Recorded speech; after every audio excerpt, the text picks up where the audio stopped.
തെരുവിളക്കുകൾ പ്രകാശിപ്പിക്കാത്തതിൽ പ്രതിഷേധം. കരുനാഗപ്പള്ളി നഗരസഭയ്ക്ക് മുന്നിൽ മെഴുകുതിരി തെളിയിച്ച് പ്രതിഷേധം സംഘടിപ്പിച്ചു. CPI ടൗൺ ലോക്കൽ കമ്മിറ്റിയുടെ നേതൃത്വത്തിലായിരുന്നു പ്രതിഷേധം. കരുനാഗപ്പള്ളി നഗരസഭയിൽ തെരുവിളക്കുകൾ പ്രകാശിക്കാത്ത സാഹചര്യത്തിലാണ് പ്രതിഷേധവുമായി CPI രംഗത്തെത്തിയത്. നഗരസഭയ്ക്ക് മുന്നിൽ മെഴുകുതിരികൾ തെളിച്ചായിരുന്നു CPIയുടെ പ്രതിഷേധം. മണ്ഡലം സെക്രട്ടറി ജഗജ്ജീവൻ ലാലി സമരം ഉദ്ഘാടനം ചെയ്തു.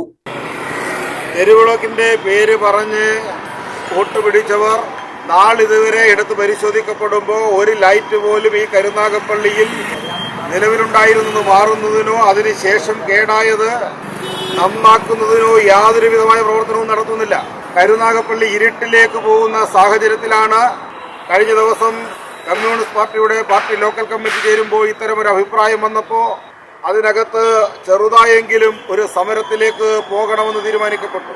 അതിന്റെ അടിസ്ഥാനത്തിലാണ് നഗരസഭ കണ്ണു തുറക്കണമെന്ന് ആവശ്യപ്പെട്ടുകൊണ്ട് നഗരസഭയുടെ സമീപനത്തിനെതിരായിട്ട് കമ്മ്യൂണിസ്റ്റ് പാർട്ടിയുടെ ടൗൺ ലോക്കൽ കമ്മിറ്റി ഇങ്ങനെ ഒരു സമരം നടത്തുന്നത്. നമുക്കറിയാം, കഴിഞ്ഞ ദിവസങ്ങളിലെല്ലാം എടുത്ത് പരിശോധിക്കപ്പെടുമ്പോൾ കരുനാഗപ്പള്ളി നഗരസഭയിലെ കൗൺസിലർമാരായിട്ടുള്ള ഇടതുപക്ഷ ജനാധിപത്യ മുന്നണിയുടെ കൗൺസിലർമാർ നിരവധിയായ തവണകളിൽ സമരം നടത്തേണ്ട സാഹചര്യം ഉണ്ടായിട്ടുണ്ട്. മുഹമ്മദ് കുഞ്ഞ് അധ്യക്ഷത വഹിച്ചു. ശ്രീജിത്ത് സ്വാഗതം പറഞ്ഞു. അഡ്വക്കേറ്റ് മനു, പടിപ്പുര ലത്തീഫ്, വിജയൻ, നാസർ, കുഞ്ഞുമോൻ തുടങ്ങിയവർ പങ്കെടുത്തു. News bureau, Karunagappally.